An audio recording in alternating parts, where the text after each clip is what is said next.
Shalom, kembali menyapa Bapak Ibu sekalian dalam program Bible Study Online CK7. Kerinduan kita agar melalui belajar Alkitab ini kita semakin mengerti firman, semakin kuat dan dewasa iman kita dalam Kristus Yesus Tuhan kita. Di malam saat Daniel memberi arti dari tulisan di dinding, Mene Tekel Ufarsin, maka selanjutnya adalah Babel runtuh. Nah, kejatuhan Babel itu telah dinubuatkan Nabi Yesaya 100 tahun sebelumnya. Dan apa yang Allah sampaikan melalui Daniel tergenapi saat itu juga. Dalam peristiwa itu rupanya hanya Belsazar yang mati. Sedangkan ayahnya Nabonidus dibiarkan hidup dan diberi kedudukan sebagai gubernur di provinsi Karmania, wilayah Persia. Diberikan posisi sebagai gubernur oleh Raja Darius. Bapak Ibu Tuhan, bagaimana kisah selanjutnya dari pasal yang ke-6 kitab Daniel? Kita akan bahas setelah kita masuk di dalam hadirat Tuhan. Kita bawa pujian penyembahan kita. Terima kasih ya Tuhan, kami mengucap syukur. Firman-Mu ya dan amin. Engkau bersabda, maka itu terjadi. Engkau sendiri yang menggenapi, kami mengucap syukur. Hidup kami menggenapi janji-janji. Kami bersyukur.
Yeah.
Yesus memberiku kemenangan.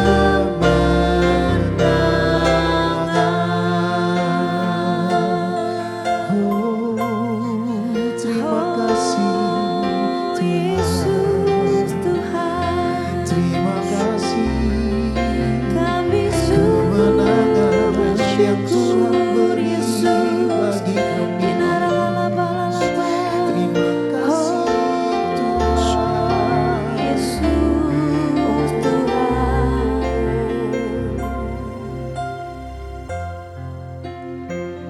ku yakin Kau hadir di sini, ku rasakan kuasa yang tak terbatas. Ku yakin Kau nyata di sini, kemenangan terjadi di sini. Ku yakin Kau hadir di sini, ku rasakan kuasa yang tak terbatas. Ku yakin Kau nyata di sini, kemenangan terjadi di sini. Ku yakin Kau hadir di sini, ku rasakan kuasa yang tak terbatas. Ku yakin Kau nyata di sini, kemenangan terjadi di sini.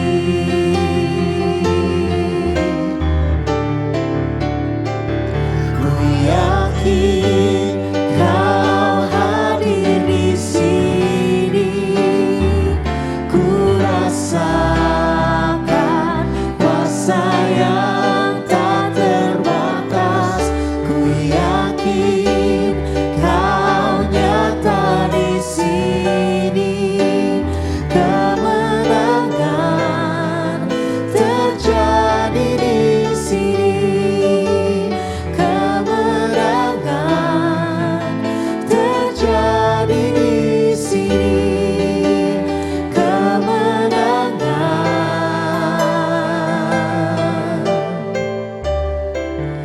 terjadi di sini.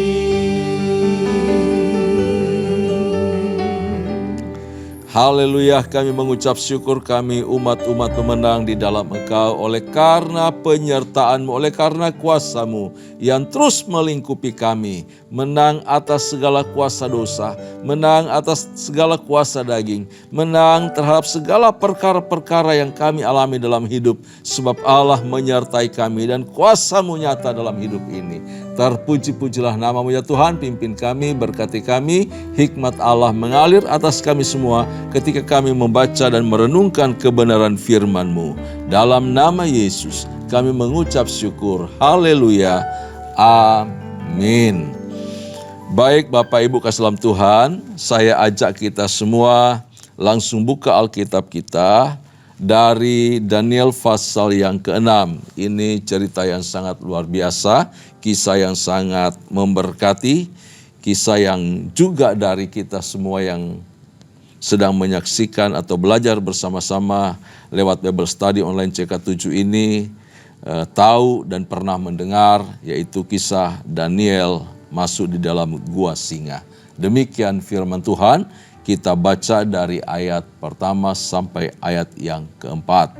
Darius, orang Media, menerima pemerintahan ketika ia berumur 62 tahun. Lalu berkenanlah Darius mengangkat 120 wakil-wakil raja atas kerajaannya. Mereka akan ditempatkan di seluruh kerajaan. Membawahi mereka diangkat pula 3 pejabat tinggi. Dan Daniel adalah salah satu dari ketiga orang itu. Kepada merekalah para wakil-wakil raja harus memberi pertanggungan jawab supaya raja jangan dirugikan. Maka Daniel ini melebihi para pejabat tinggi dan para wakil raja itu, karena ia mempunyai roh yang luar biasa dan raja bermaksud untuk menempatkannya atas seluruh kerajaannya. Darius di dalam sejarah umum itu dikenal dengan nama Siasares kedua, yaitu Raja Media yang memerintah Media pernah hidup pada tahun 549, ya. Kemudian dia memerintah.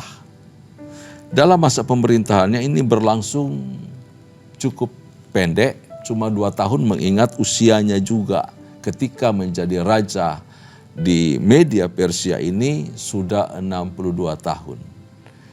Raja Darius meneruskan pemerintahan dari ayahnya, Astyages, dan menurut sejarawan Yunani, Xenophon dan Herodotus, dua nama ini nama yang sangat terkenal, sejarawan Yunani yang luar biasa mengenai bangsa-bangsa kuno di muka bumi ini. Dikatakan bahwa Darius atau Siaxerxes yang kedua ini adalah paman dari Kores Agung, Koresi, Raja Kores Agung, Raja Persia. Jadi 2 tahun Darius memerintah sebagai Raja Media sebelum kemudian ia mati. Dia menyerahkan, sebelum Darius mati, dia menyerahkan seluruh kerajaan Unity, Media dan Persia itu kepada Kores atau Raja Cyrus yang agung sebagai raja atas Media Persia. Karena Kores waktu penaklukan terhadap Babel, Koreslah yang diperintahkan untuk mengepung dan menjatuhkan Babel. Jadi Kores yang mengalahkan Babel, kemudian dia yang diminta melanjutkan pemerintahan pamannya, yaitu Darius. Lalu kepada Kores, Darius memberikan putrinya untuk menjadi ratu atau menjadi istri dari Raja Darius itu. Di ayat yang kedua dan yang keempat tadi kita baca bahwa Darius mengangkat 120 orang menteri. Kemudian ditempatkan pula ada 3 menteri di atas 120 menteri itu, yaitu 3 menteri koordinator. Dari di antara 3 itu Daniel salah satu di antara mereka, dan Daniel yang paling menonjol karena dikatakan bahwa dia memiliki roh dan hikmat yang luar biasa. Wah, ternyata anak Tuhan ini kemain. Daniel hidup yang sangat lama, sudah 60 tahun pada masa pemerintahan Nebukadnezar sampai Belshazzar, tapi kemudian juga masih melanjutkan dia jadi orang penting dari 2 kerajaan yang bermusuhan, Babel maupun Media Persia. Daniel selalu menjadi orang ketiga, orang paling penting. Bahkan di sini hendak diangkat menjadi penguasa seluruh wilayah Media Persia.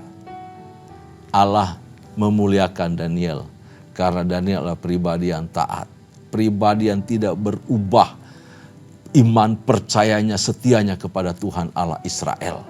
Dan kepada orang setia, orang yang taat ini Allah menghargai, memberi namanya harum. Dia menjadi andalan dari 2 kerajaan tersebut. Bayangkan ada berapa raja berganti. Kurang lebih kalau tidak salah ada 7 atau 9 raja. Ya, karena banyak nama-nama raja di pemerintahan Babel maupun juga Media Persia nantinya tidak disebutkan, tapi di sejarah umum ada nama-nama mereka. Dan kemudian Daniel masih tetap ada di situ. Ini orang yang hebat, orang yang luar biasa. Kita lanjutkan pembacaan. Di ayat yang kelima. Jadi Bapak Islam Tuhan, orang yang hebat, orang yang luar biasa, orang mengasihi Tuhan, yang tadi di ayat pertama sampai yang keempat yaitu Daniel, hendak diangkat oleh raja untuk menjadi orang yang sangat penting, menguasai seluruh wilayah Media Persia.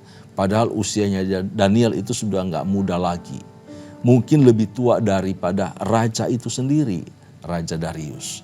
Ayat 5 sampai 10 dikatakan begini. Kemudian para pejabat tinggi dan wakil raja itu mencari alasan dakwaan terhadap Daniel dalam hal pemerintahan. Ada orang yang iri. Bahkan para menteri pejabat tinggi itu iri sama Daniel. Karena posisinya dan karena hati raja yang dekat kepadanya. Tetapi mereka tidak mendapat alasan apapun atau sesuatu kesalahan. Sebab ia setia dan tidak ada didapati sesuatu kelalaian atau suatu kesalahan padanya. Ini orang setia, dipercaya oleh raja. Dia tidak pernah menyusun pemberontakan niat jahat kepada raja. Tujuannya selalu mendatangkan kebaikan dan disayang oleh raja. Berganti sejak zaman Nebukadnezar sampai berganti kerajaan baru. Disayang oleh raja. Siapa yang gak iri? Musuh-musuhnya iri sama Daniel. Ya, maka berkatalah orang-orang itu, kita tidak akan mendapat satu alasan dakwaan terhadap Daniel ini kecuali dalam hal ibadahnya kepada Allahnya. Kemudian ayat yang ke-7, kemudian bergegas-gegaslah para pejabat tinggi dan wakil raja itu menghadap raja serta berkata kepadanya, ya Raja Darius, kekalah hidup tuanku.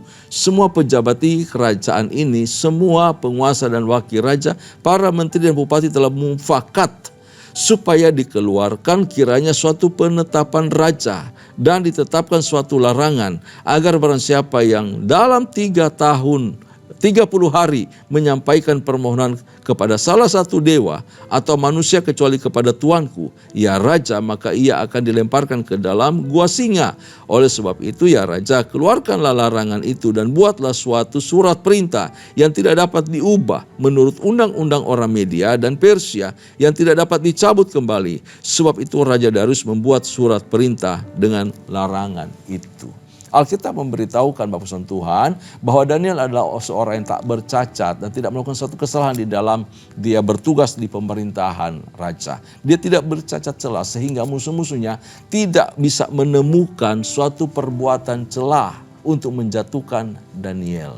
Tidak menemukan cara untuk mendakwa dia selain bicara soal kesetiaan Daniel kepada Allah Israel, Allahnya.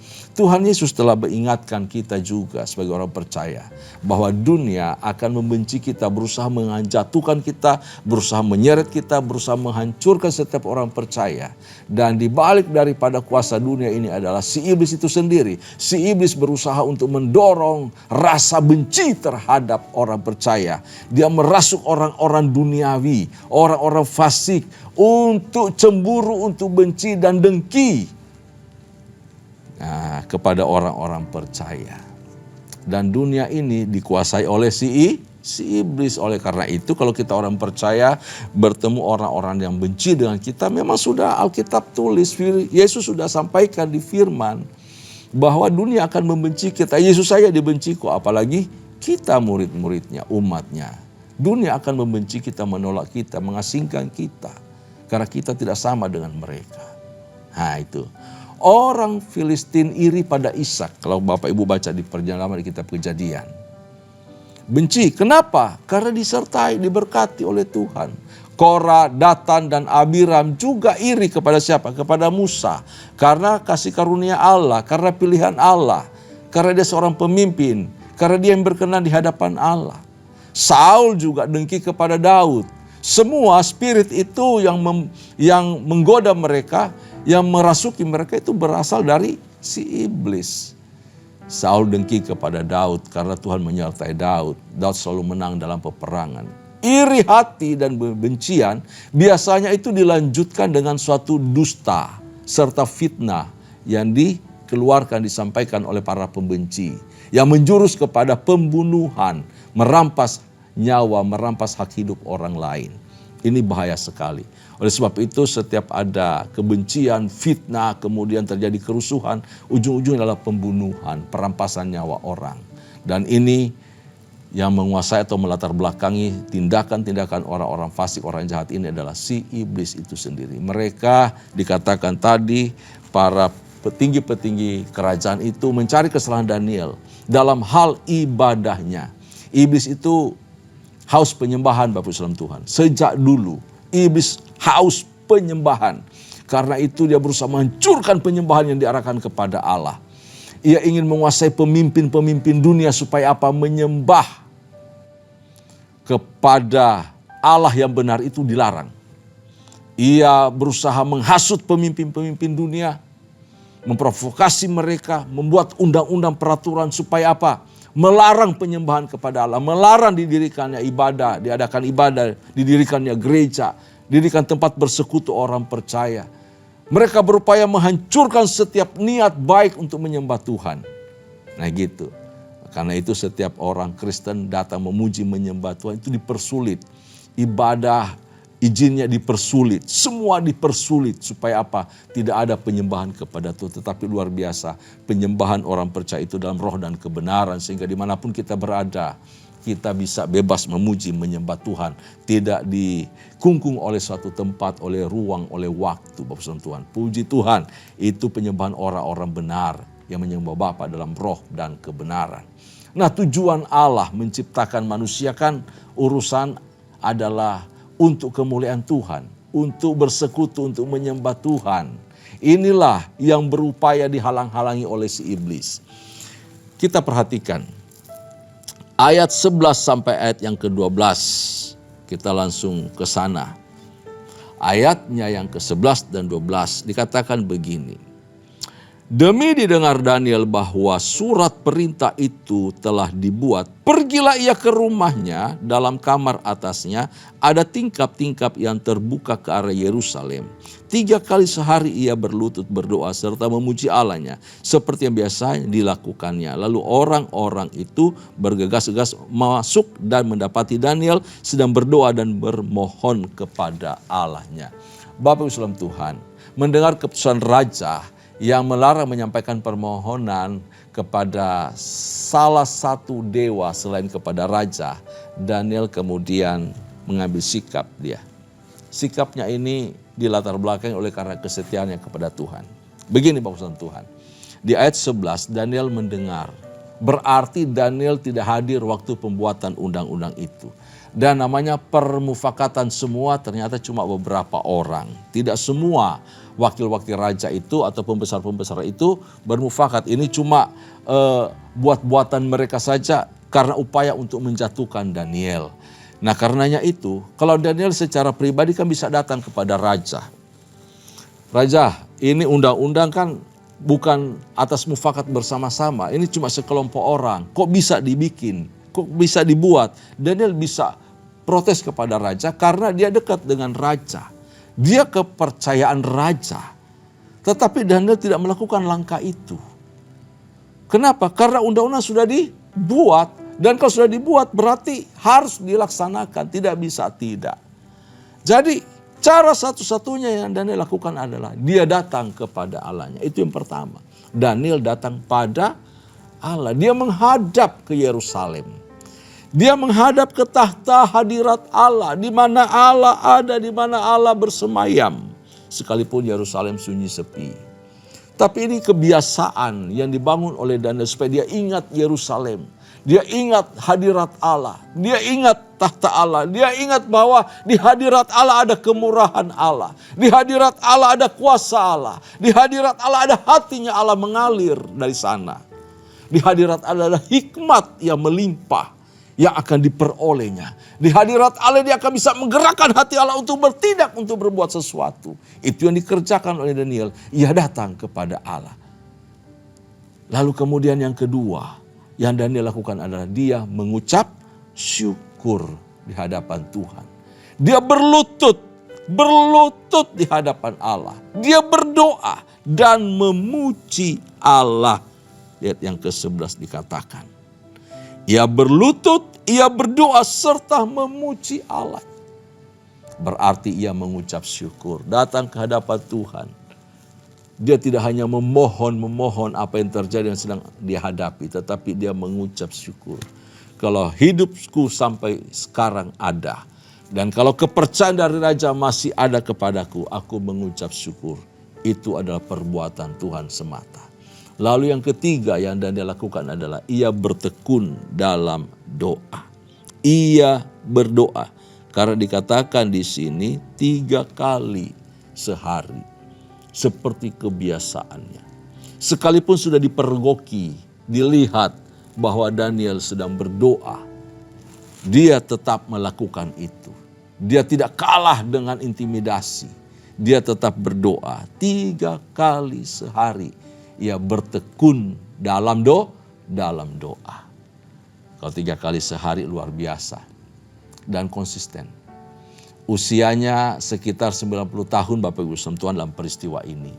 Atau menjelang 90 tahun. Saat itu ya, usia seperti ini kan dimakan oleh usia, dimakan oleh kegiatan pekerjaan cukup melelahkan dan ya pasti lelah, letih. Pasti dialaminya. Tetapi dia tetap tekun melakukan kebiasaan itu. Daniel konsisten bertekun ya dalam doa sejak remaja sampai ia tua. Apa yang membuat Daniel bisa konsisten bertekun? Sebab ia percaya kuasa Allah dan memiliki pengalaman akan kuasa doa. Nah ini hebat. Orang bisa bertekun setia di dalam kerohanian, di dalam tindakan ibadah kepada Allah. Karena apa? Ia percaya kuasa Allah terus bekerja dan tidak pernah dikalahkan oleh apapun. Dan Daniel sendiri mengalami atau punya pengalaman akan kuasa doa. Di masa yang lalu, di waktu yang lalu, dia berulang kali mengalami peristiwa itu.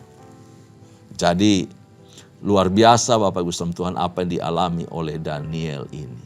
Kuasa doa, pengalaman jawaban doa, kuasa Allah bekerja lewat doa. Di masa yang lalu membuat dia tetap setia, tetap tekun kepada Tuhan. Nah, di masa lalu apa yang terjadi? Diuji dalam hal menu makanan. Dia menang. Tuhan memberikan mereka kekuatan, sehat, bugar, dan pintar, lebih berhikmat dari generasi masa itu.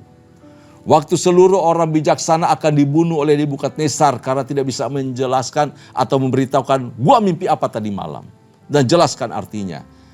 Tapi Tuhan menolong Daniel. Daniel bisa ceritakan apa mimpi raja dan kemudian memberikan arti yang tidak bisa diberikan atau disampaikan oleh orang lain.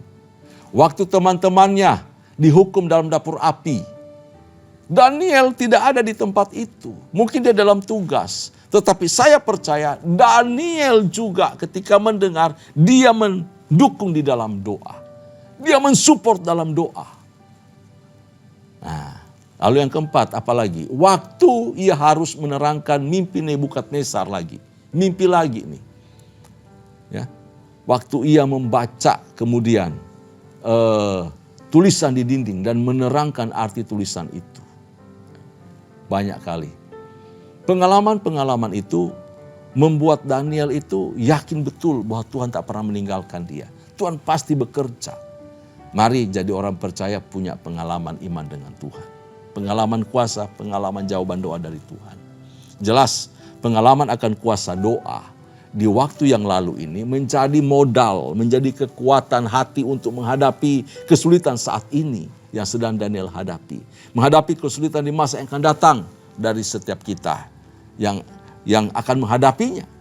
Tapi melalui doa kita bisa mengalami kemenangan. Jadi percaya akan kuasa Allah dan memiliki pengalaman akan kuasa doa. Jadi orang Kristen harus punya 2 hal ini. Percaya kuasa Allah terus bekerja sampai kapanpun itu pasti Allah bekerja. Dan terus bekerja melalui kita, kita akan mengalami kuasa kemenangan dan miliki pengalaman dari kuasa doa itu.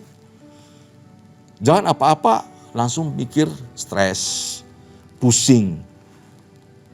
Ada masalah, stres, pusing. Jangan. Datang kepada Tuhan berdoa. Bawa setiap masalah kita lewat doa.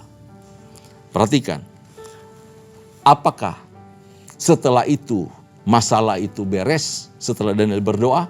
Tidak beres. Tidak beres. Dia harus menjalani hukum. konsekuensi dari hukum yang dibuat itu. Tapi ingat, kuasa Allah tidak pernah berhenti bekerja. Amin. Daniel itu dituduh melanggar hukum dan mereka mendesak raja untuk menjatuhkan hukuman yang berat padanya. Yaitu masuk ke dalam gua. Gua singa lagi, singa lapar. Mereka memprovokasi raja untuk mengatakan bahwa Daniel sudah bersalah. Dia itu orang Ibrani, orang buangan dari Yehuda, statusnya rendah. Daniel itu tidak menghiraukan tuanku raja, itu kedua. Jadi seorang buangan yang sudah rendah kemudian menolak titah tuanku, ini kan menghina raja. Jadi hukumannya pasti harus tinggi dan raja tidak boleh meloloskan dia.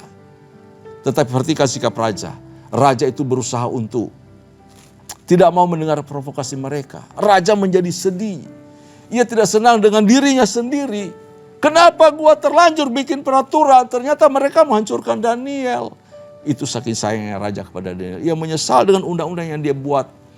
Ia merasa raja itu dijebak oleh kelicikan musuh-musuh Daniel.